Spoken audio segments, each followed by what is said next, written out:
So Alan is now going to do a little bit of a strip. Got my comical heroes up the top here. I believe, is that got the comedy store on that side there? You should know. No, I've only got two arms. It's under one of them. Yeah, so, yeah. So I've got a comedy store, and then I've got our hero Lee Evans down there. And as we come round, we've got the Two Ronnies. We've got Mick Flanagan. Oh, sorry, we've got Mickey. We can't forget Mickey. Bless him. But yeah, he's popping out. And then we've got obviously the legend Tommy Cooper, and then the Two Ronnies. But then round on this side, we've got King Billy. Oh, I haven't seen Laurel and Hardy as well. Oh, Laurel and Hardy. I forgot about Laurel and Hardy.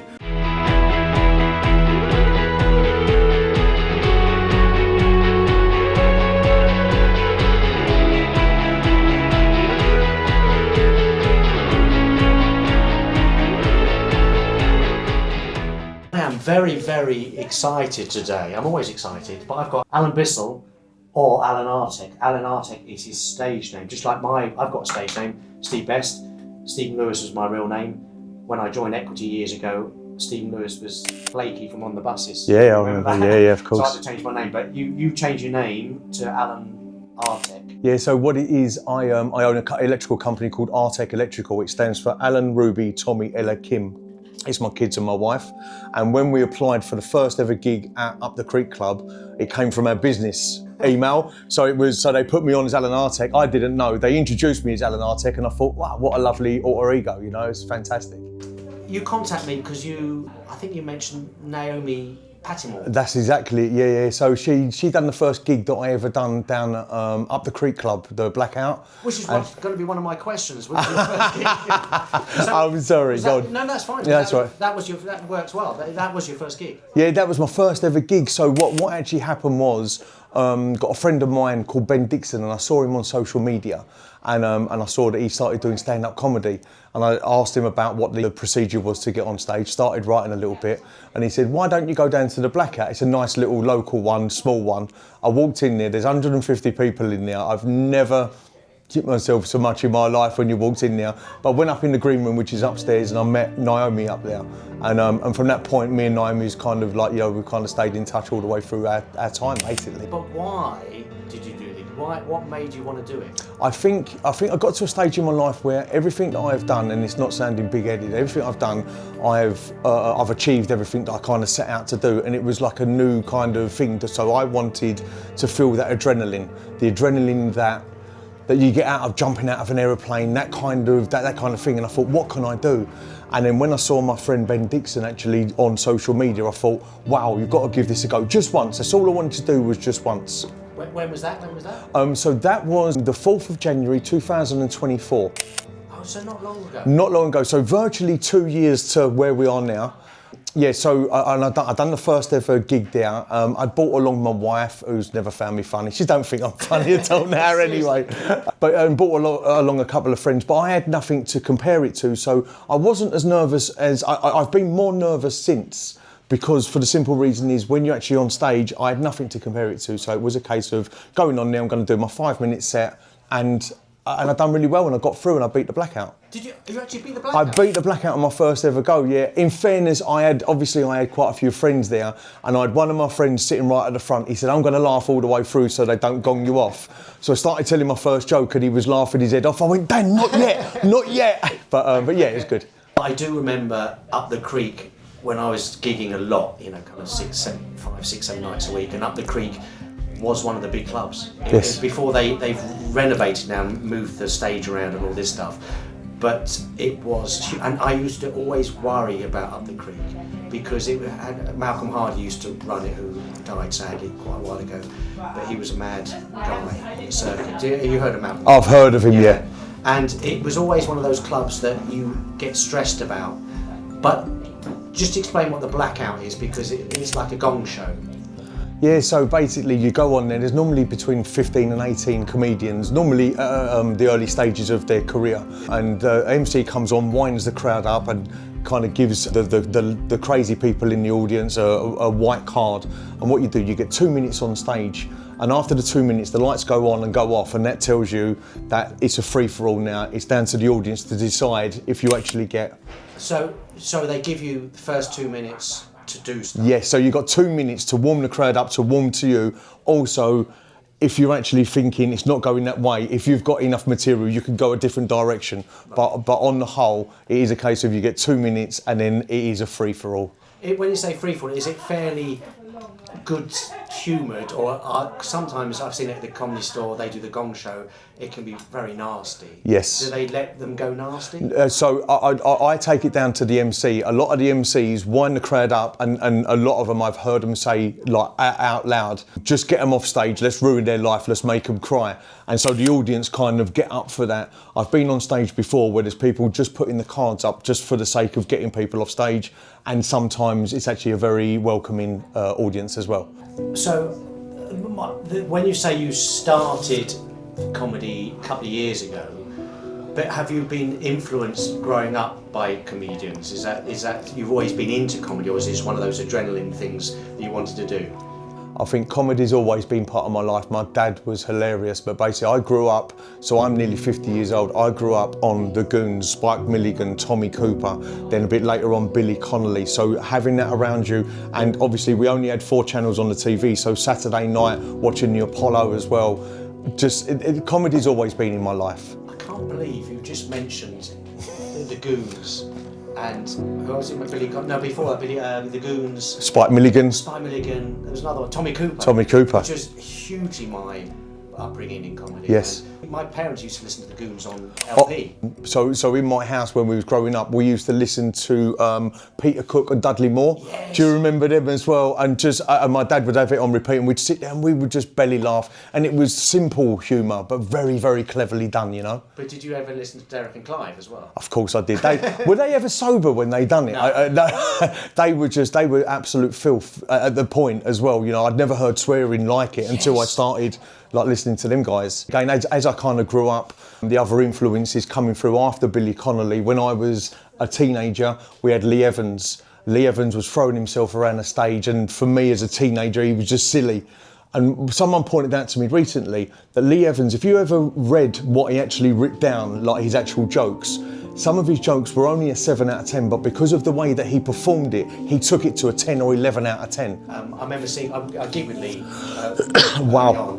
I've got a picture of him. I have to find that actually. It's on before digital. I agree. I think his performance was so out there and clown-like, I suppose, which I love. I love doing that. And I've got everlasting memory of Lee doing the Bohemian Rhapsody, which was groundbreaking at the time, and he just danced to the Bohemian Rhapsody, acting it out in a totally different way to the way that it was meant, and it was groundbreaking. And I think for me, that just took him right at the peak for me. We're going to go back to Lee and a couple of other comedians because Alan has got special stuff on his body. Got to ask the questions, best and worst gig. So, what do you want to go first? So my best gig I ever had, obviously, so I'd done the Blackout in Greenwich, and then 12 months later, or December the 12th, 2024, I went back after a 7-month gap, went up there. Not only did I beat the Blackout, I won the whole competition. And it was it was like a wave. When you get out at Dubai airport, this wave of heat hits you. This wave of laughter was hitting me. I didn't know what to do, still in my infancy, and I was blown away. I watched the video back, I swore too much, I was dancing around the stage.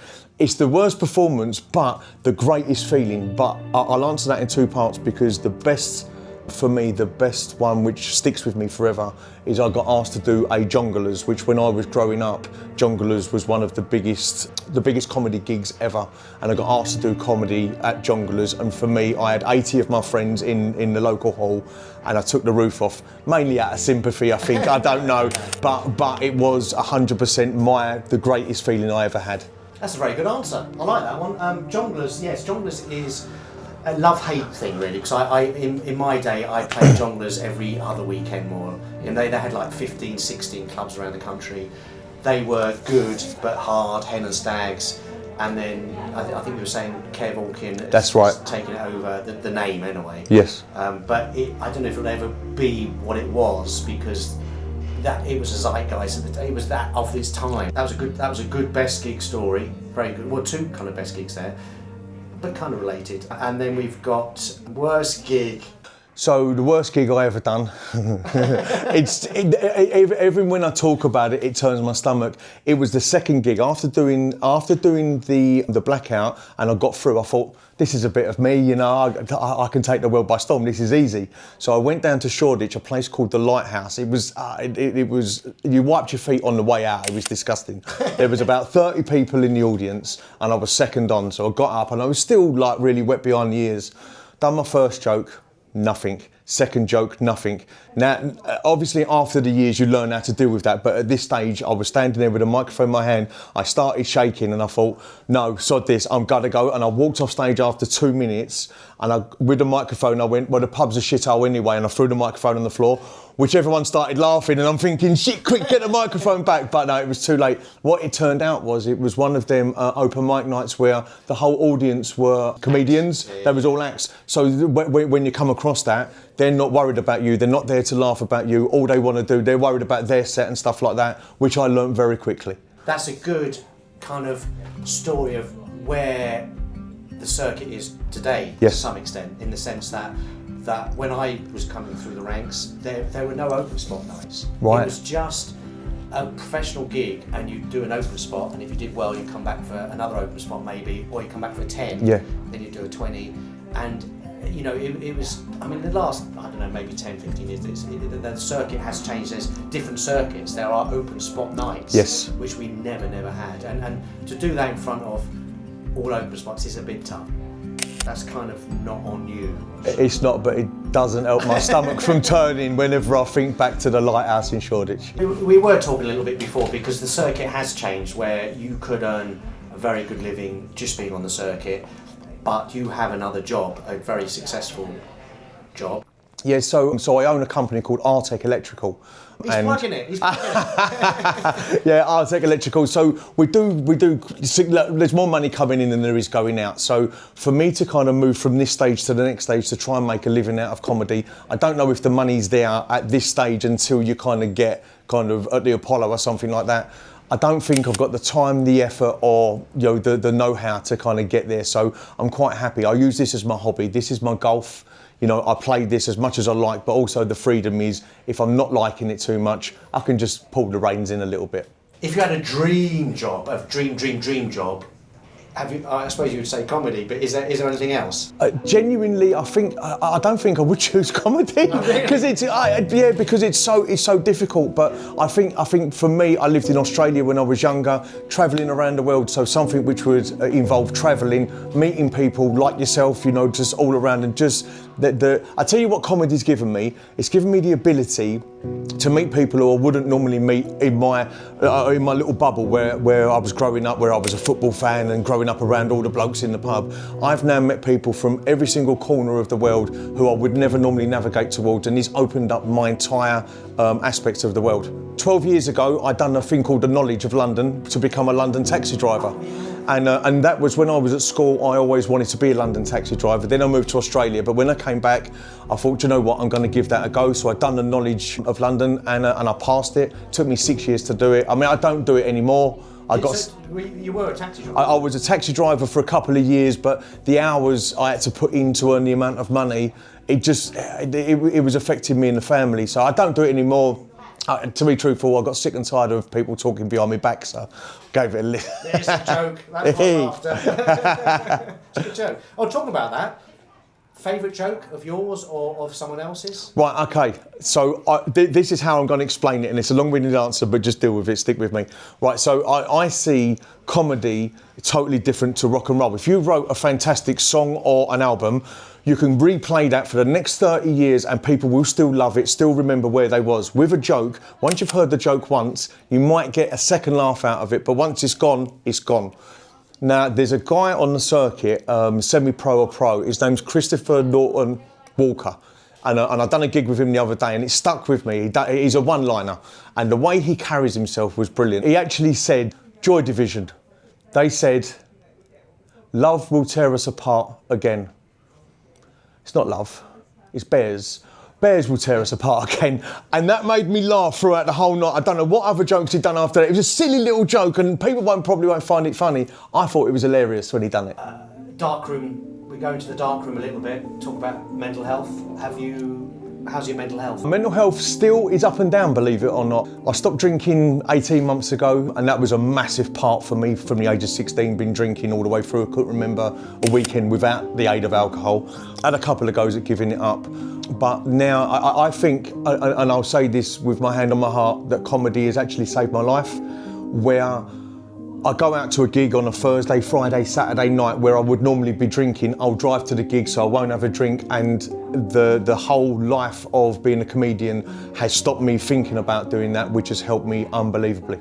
That is a very interesting answer, because I think most comedians I know have had problems with alcohol or drugs, but it was the nature of the circuit. It was rife on the circuit. Yeah. So you'd have a weekend doing a show like for jonglers, like before, and you'd stay over and you'd be with 3 comedians, and so you'd get, you know, on the Friday night after the gig, you would drink. So it was a very drinky, druggy culture. But you're saying it, and I actually do think that nowadays it's less. I think the youngsters coming into it are drinking less. Yes. But yours, it's kind of the other way around, in the sense that it's saved you because they're not doing that. Yeah, no, 100%, but I also believe that now the drinking culture, when we was growing up in the 80s and the 90s, as soon as you finished work, you went straight into the pub. Whereas nowadays, the youngsters go for a coffee, go down to the gym. So I think that the whole world that we're living in now, I'll go into a pub or do a gig or something like that, and there's always non-alcoholic beer on tap. They've always got that, so you can stand there with a 0 Guinness and still not feel like a bit of a leper. You know, you can get into a round with the boys and I can still drive home. Mirror time. I love the mirror time. I'm going to get Alan to look into the mirror. Say what he sees. I see Alan at the moment. But here we go. Lovely. When you look in the mirror yourself, what have you got? Nowadays, pride. Everything I've ever worked towards, I've achieved. Brought up 3 beautiful children who know the difference between right and wrong. They're very respectful. I've got an amazing wife who, without her, I'll be absolutely nothing. And I've got no stone left unturned. And I think the answer is, are you happy? And the answer is yeah. You do come across as very happy. Yeah. Which is very unusual for people I interview. But that's great. And do you see anything else, like your family, or when you look in the mirror properly, do you see your father or anything else? So Dad passed away 17 years ago, and every time I look in the mirror, I see my dad. You know, because obviously the features and stuff like that. And my son was asking me only the other day, funnily enough, what do you think that Grandad Martin would think? And I said he'd be very proud. Sorry. That's good, man. And also, that's one of the nicest answers you've had. Can I keep that on? Yeah. You're a good man. You obviously were very, very close to your dad. My dad is me and I'm my dad. Yeah. And that's where I got my sense of humour from, and I'll be forever grateful. You know me watches. I'm a bit mad about watches, and I'm wearing, this is Christopher Ward. It's the C60 Trident Reef, I think it's called. But I went for they've actually lent me this one, because they lent me the Super Compressor Elite, which was unbelievable dive watch. This is a dive watch as well, but this is a bit more of a kind of light-hearted one, summery one. The bezel and everything about this watch I really love. It's automatic. It's got the Solita S2. I can't remember what the movement is. I'll put the specs below. It's got one of these. I love the colour of the strap. Not everybody does, but you can change the strap. You can put a white one or a silver metal strap on there. But it's a really nice watch. Great dimensions. This is a 41mm. But you can get the 44mm because they do that. Christopher Ward, fantastic company. I do love Christopher Ward.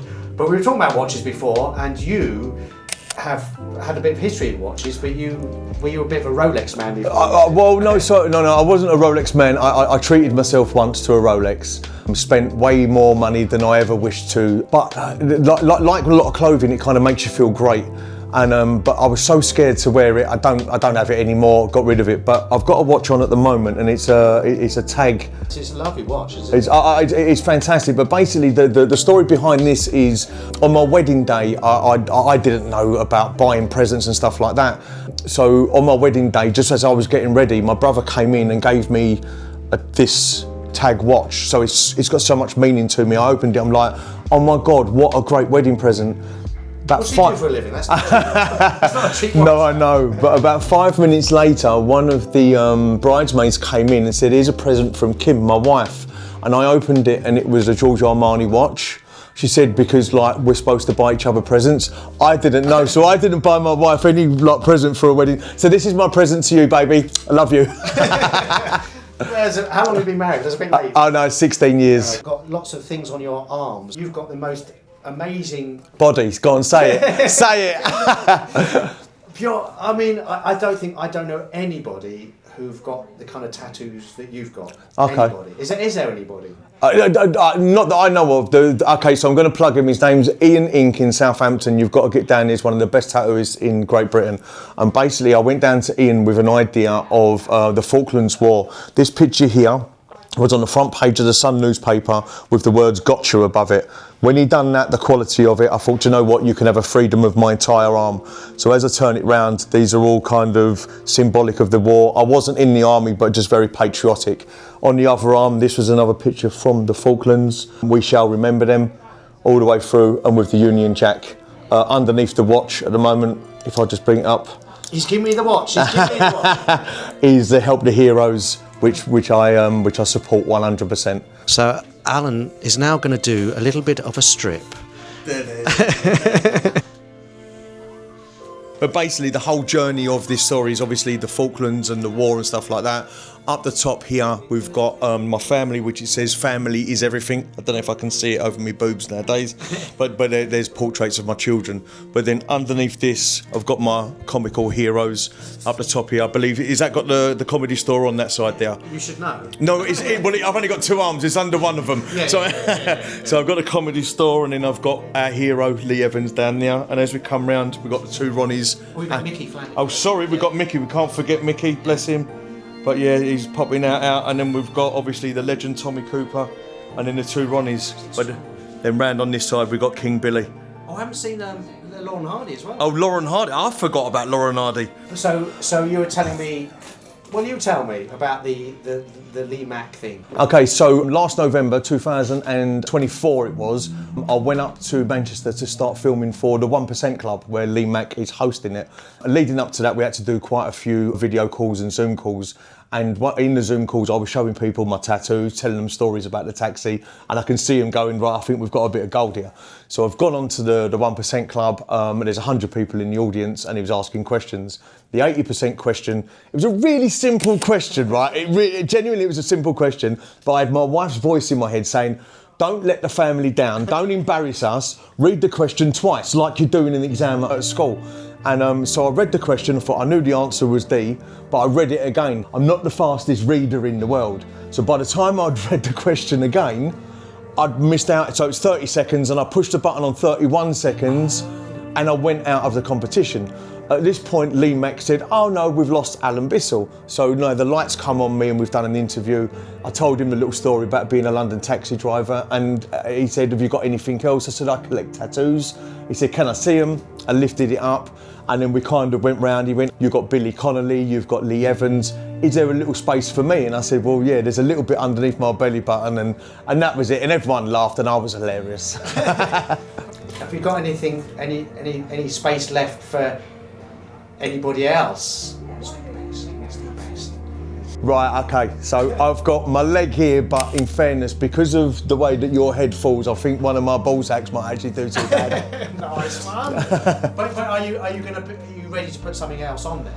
Not yet, because it's the last place I've got. I've got complete my right leg, my arms, my back is covered, so I've got one leg. So it's going to be something absolutely amazing, but I haven't made my decision yet. I've also got some funny tattoos as well, because obviously I'm a comedian. I've got a moustache. Can you see that? I've got a moustache just there. I've got a camel on my toe. I've got 2 camel toes on there. That's funny. And also I've got one on my bum, which I don't know if you want to see it. It's a no entry sign. We'll just take it there. I do find that funny. What I find funny is you've actually got comedy tattoos. Mm. And they're actually quite small and easy to...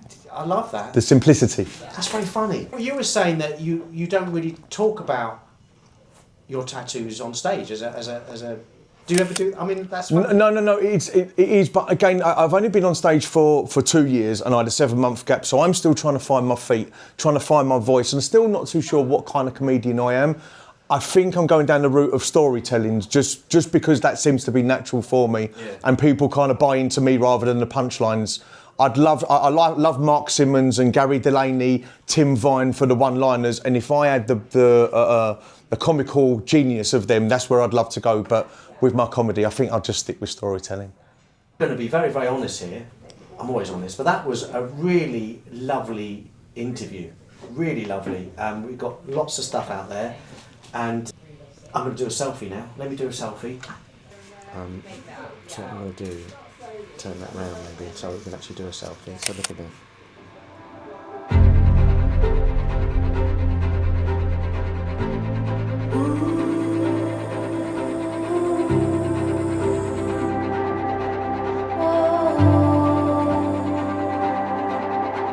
The love and the lies, the calm and the chaos. Adventure is waiting, dreams for the taking, it's all in view. The tension and ease, the wild and free.